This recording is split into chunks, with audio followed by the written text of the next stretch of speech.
Bonjour et bienvenue sur KTV en direct à la télévision, à la radio et sur les réseaux sociaux pour ce temps de parole consacré à la rentrée scolaire et qui est de mieux pour en parler que le recteur Gilles Albou. Bonjour. Bonjour. Merci d'être présent ce matin. Merci à vous de m'inviter. Alors, est-ce qu'on peut dire, monsieur le recteur, que cette rentrée s'est passée sans accroc ? Vous savez, je suis perfectionniste, donc je me satisfais jamais des choses. Donc on sait que dans certains endroits, les élèves n'ont pas pu retrouver le chemin de l'école. Je pense à Chirongui, notamment, où on a travaillé encore hier soir tard avec la municipalité pour trouver des solutions pour que tout se passe bien à partir de demain. C'est quoi le problème à Chirongui ? Je pense qu'il y avait un certain manque d'anticipation et peut-être on va dire un problème de compréhension du protocole sanitaire. Globalement sur Chirongui, moi ce que j'ai vu c'est que la municipalité avait besoin de renforts, notamment en service civique, donc on y travaille.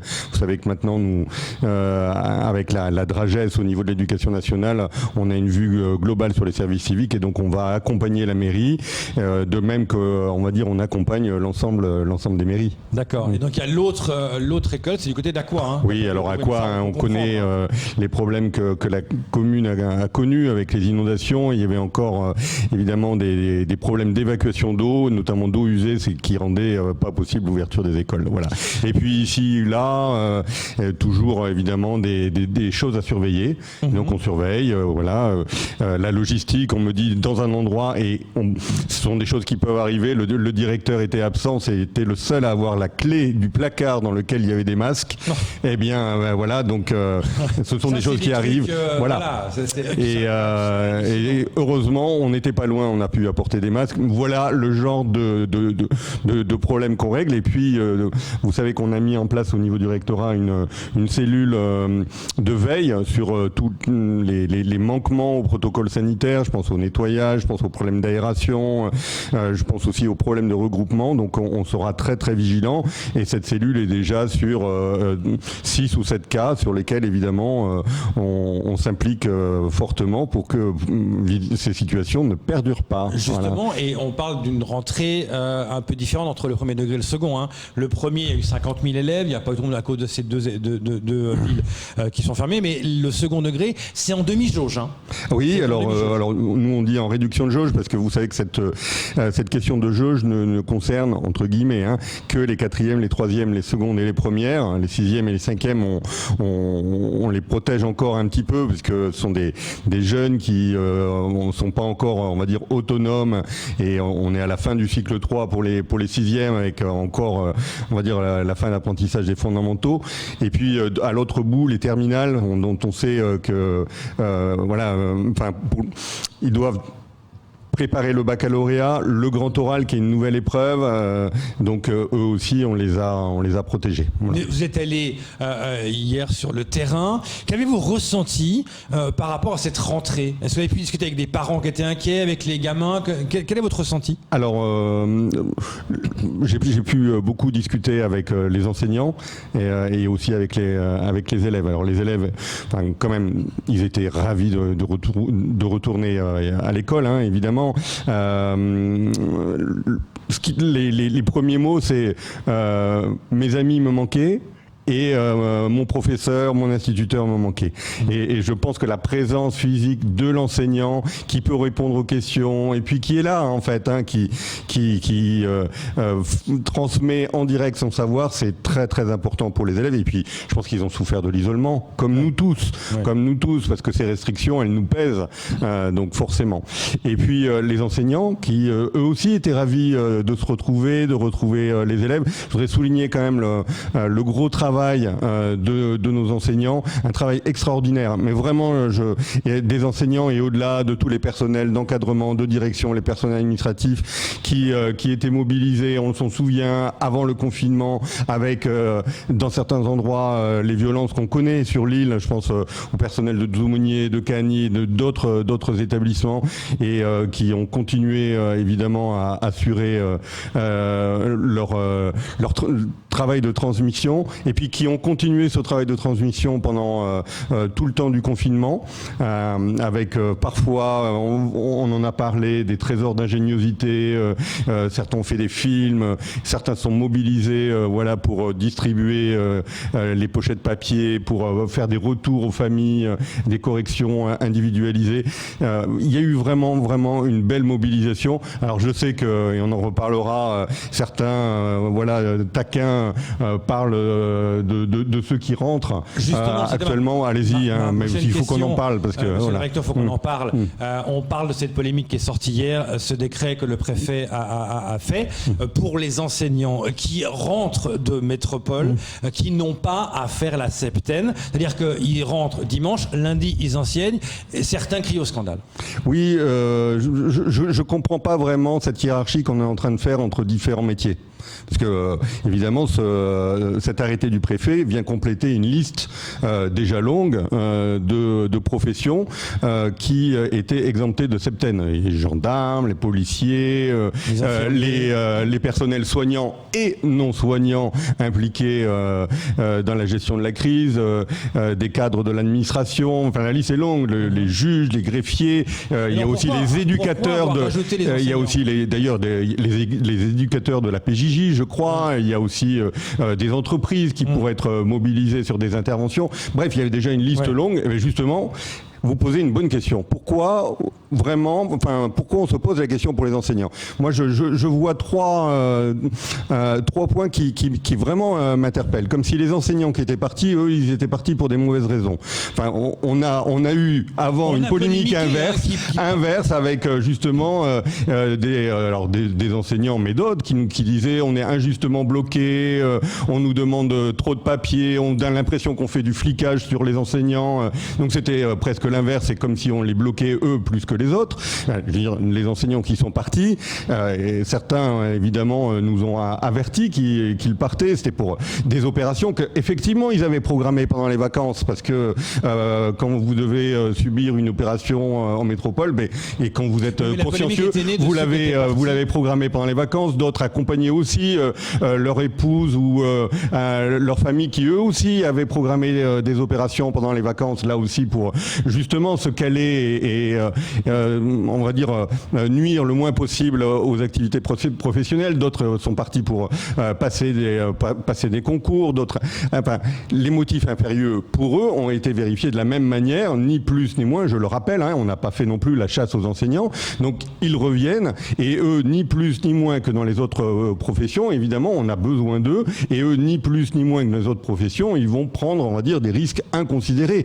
Enfin, pourquoi aujourd'hui on penserait qu'un enseignant va être moins protégé, plus contagieux que un des autres professionnels dont la liste avait été fixée avant, va prendre, on va dire, aujourd'hui moins de précautions qu'un policier, qu'un gendarme, qu'un juge, qu'un greffier, qu'un personnel de santé, qu'une infirmière ou un infirmier. Enfin, moi je trouve franchement ce type de polémique assez méprisable, je le dis comme ça, parce que ça jette, on va dire, un soupçon sur une profession, évidemment que je défends, parce que on a aujourd'hui quand même des collègues qui se sont fortement impliqués, qui n'ont pas eux le choix d'ailleurs de leur date de vacances, qui ont quand même pour la quasi-totalité pris leurs 2 semaines de vacances confinés à Mayotte, et alors que je pense que comme beaucoup, ils aspiraient à partir, à rejoindre leurs proches ou à prendre un peu l'air. Voilà. Excusez-moi de vous couper, mais la polémique est venue aussi du fait que certains sont partis juste après l'annonce du préfet, comme il y aurait le confinement. Il y en a, on le sait, qui sont partis tout de suite après, pendant le confinement, avant les vacances. Vous savez qu'il y en a quand même beaucoup qu'on a arrêtés. Oui, mais et c'est ça dont on a parlé. Ouais. Enfin, disons aussi les choses. Je veux dire, on en a beaucoup arrêté. Et je pense, évidemment, comme partout, chez les profs, dans d'autres professions, il y en a qui vont passer entre les gouttes. Mais moi, j'ai surtout lu des articles de journaux où j'ai vu des enseignants qui disaient, moi, je veux rejoindre mon grand-père qui est, et le préfet en parlait, qui est souffrant, qui va peut-être mourir dans quelques semaines, et on m'empêche de le voir. Donc, enfin, eux, ni plus, ni moins loin. Et donc, j'en veux dire, alimenter cette polémique où on va dire, on met une profession contre une autre, je trouve ça assez méprisable. J'ai envie de dire, on vit en ce moment des moments difficiles, tous difficiles. Si on commence, alors que c'est la rentrée, alors que je peux quand même en témoigner, on a une mobilisation extraordinaire de tous les personnels de l'éducation nationale, parce que qu'on le veuille ou non, cette rentrée, elle se passe pas trop mal.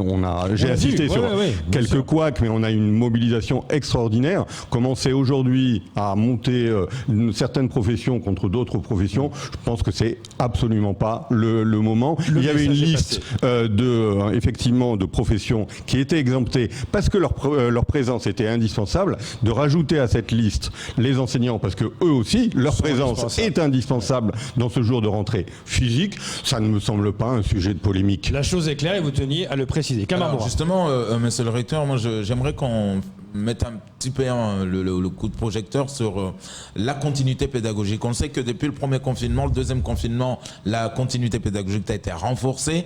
Là, est-ce qu'aujourd'hui on peut commencer à faire un petit bilan par rapport à ce qui en ressort en tout cas de cette continuité, mais également de cette reprise? Est-ce que on va, en vrai ma question c'est, est-ce qu'on va pouvoir sauver cette année?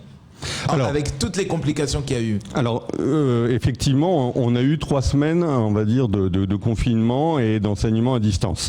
3 semaines, je l'avais dit au début, et quand on en avait parlé avec le préfet, c'est un peu la limite, hein, après laquelle on commence à perdre vraiment sérieusement les élèves. Ce que j'ai vu, hein, et ce que notre cellule de continuité pédagogique a vu, c'est que globalement, cette continuité a bien fonctionné. Ça a été plus difficile, c'est les premiers retours que nous avons, chez les grands, c'est-à-dire les grands ados, les jeunes adultes, évidemment qui sont moins cadrés à la maison, comme c'est d'ailleurs plus difficile de manière générale de les faire travailler en dehors du temps scolaire. Pour les plus petits, souvent mieux encadrés, parce que évidemment eux, ils ont moins de prétextes de partir de chez eux, d'aller retrouver, on va dire, d'autres copains, parce que on le sait, chez des grands ados et des jeunes adultes, le confinement, pour certains, a été aussi tout relatif. Hein. Chez les petits qui sont restés chez eux et qui ont travaillé, certains d'ailleurs nous disent on a vraiment beaucoup travaillé pendant ces 3 semaines. D'ailleurs, ça a été un deuxième point d'analyse. On a certains enseignants qui parfois on en profitait pour donner un peu plus de travail et qu'on a dû là aussi on a dû préciser les choses en disant attention, ces 3 semaines de confinement, c'est pas non plus une période où on va rattraper un certain nombre de retards et on va surcharger les élèves de travail. Donc globalement, ça a été bien suivi. Moi, j'ai eu des retours dans la plupart des écoles où je suis allé, et puis les sondages que nous avons faits montrent que dans les écoles, sur l'ensemble, on va dire, des niveaux, on a pu constater à peu près entre 5 et 10% d'élèves qui étaient difficilement joignables ou de familles difficilement joignables. Et toujours au bout du bout, ces familles connaissaient une autre famille qui quand même leur prêtait les enseignements, même si elles n'étaient pas connectées, même si elles ne pouvaient pas se déplacer. Donc il y avait aussi une très belle solidarité. Je ne vous cache pas que chez les plus grands, je pense notamment aux lycéens professionnels ou ceux qui sont en CAP, et évidemment la continuité pédagogique était plus compliquée sur des métiers où on a besoin évidemment, sur des formations où on a besoin de plus de présentiel, de plus de pratique, et donc évidemment c'était un peu plus compliqué. Ce sont des élèves qui ont choisi cette voie-là parce qu'ils préféraient évidemment la pratique, hein, et on va dire aux cours et aux enseignements théoriques, et de se retrouver pendant 3 semaines à évidemment n'avoir que des documents papier sur lesquels travailler, c'était un petit peu plus compliqué. Alors il y a des étudiants, monsieur le recteur, qui sont inquiets parce qu'ils se disent ils n'ont pas eu de retour par rapport à la validation ou pas de leur semestre. En tout cas, ça se passe au CIEFR. Oui, mais je pense que c'est réglé. Hein, voilà, exactement. Donc voilà, ils étaient inquiets par rapport à ça. Donc voilà, déjà ma question était là, est-ce que c'était réglé ou pas encore? Mais en même temps, au niveau du Parcoursup, certaines associations se sont mobilisées avec l'ouverture des établissements pour aider les autres futurs bacheliers. Est-ce que tout le monde a respecté les délais ou pas? Alors c'est 2 questions, parce que là les étudiants, on va dire, dont vous parlez, ils ne sont pas concernés par Parcoursup, puisque eux ils sont déjà dans le SUP, donc ils ne sont pas concernés par Parcoursup. Ils peuvent l'être un petit peu pour des réorientations pour certains. certains, mais globalement le problème a été réglé. Je rappelle un peu le cadre. Nous n'avons pas encore à Mayotte une université de plein exercice.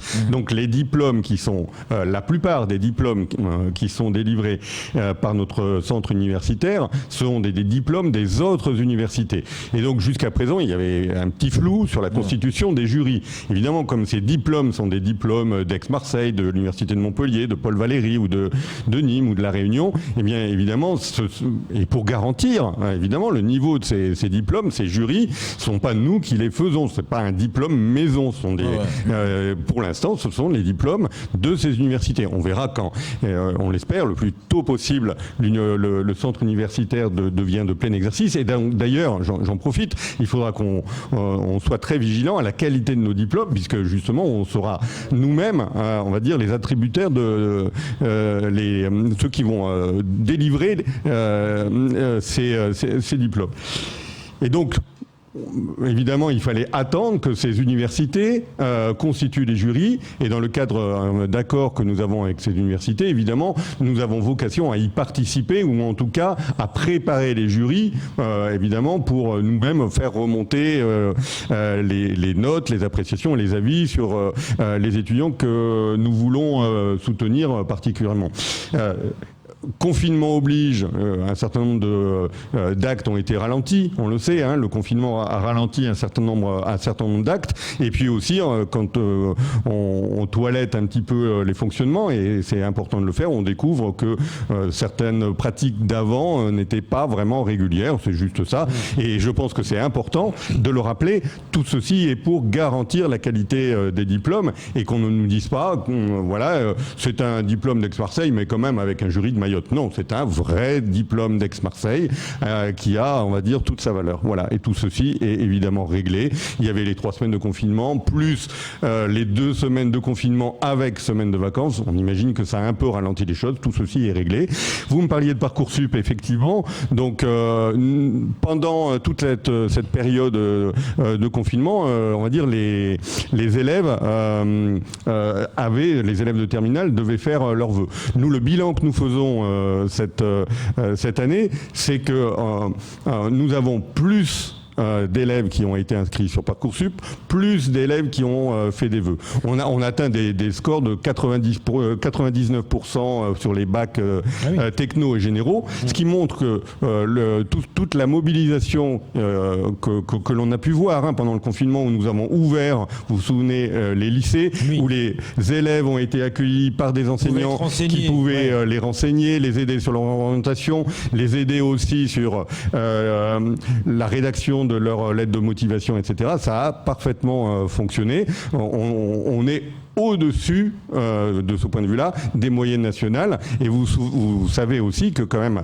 parce qu'on déprécie toujours la qualité des enseignements à Mayotte, non seulement on a beaucoup d'élèves qui aujourd'hui ont fait des vœux et des vœux vers de très belles universités, de très belles formations ici ou en métropole, et généralement ils sont pris.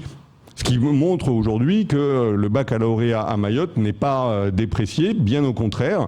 On a aujourd'hui des parcours d'élèves tout à fait raisonnables. Alors à Mayotte, où on développe l'enseignement supérieur, les BTS, les classes prépa et les formations au CUFR, on aura 20% d'augmentation du nombre de places dans l'enseignement supérieur, tout confondu à la rentrée prochaine, mais aussi avec des poursuites d'études en métropole. Et je pense qu'il faut le souligner, aujourd'hui notre bac à Mayotte est apprécié dans les universités métropolitaines de La Réunion et nos élèves se débrouillent très très bien. Voilà. Alors là aussi, c'était la mobilisation des lycées, vous le disiez, la mobilisation de nos personnels. Et puis nous avions mis aussi en place un numéro vert, vous en souvenez, pour aider les élèves. Et comme la rédaction de la lettre de motivation n'est pas encore, on va dire, la date n'est pas encore passée, puisque les élèves ont fait leurs vœux, mais ils peuvent encore changer leur dossier. J'en profite donc jusqu'à début avril, et donc ils peuvent encore avancer. Donc ils ont jusqu'au 8 avril. D'accord. Donc j'en profite pour rappeler le numéro vert. Allez-y. C'est le 0800 721 800, 0800 721 800. Et donc ils peuvent appeler toujours ce numéro où ils peuvent avoir des conseils pour leur orientation. Monsieur le recteur, le temps passe super vite, on doit conclure, mais avant de conclure, je vous lis cette citation d'un père de famille pour cette rentrée scolaire. Il dit on sait très bien que les chiffres qu'on nous donne ne sont pas bons, on a comme une petite boule au ventre, on n'est pas du tout rassuré. Est-ce que vous pouvez rassurer ce père de famille? Je ne vais pas le rassurer complètement. D'accord. Je ne vais pas le rassurer complètement parce qu'on sait que le virus circule.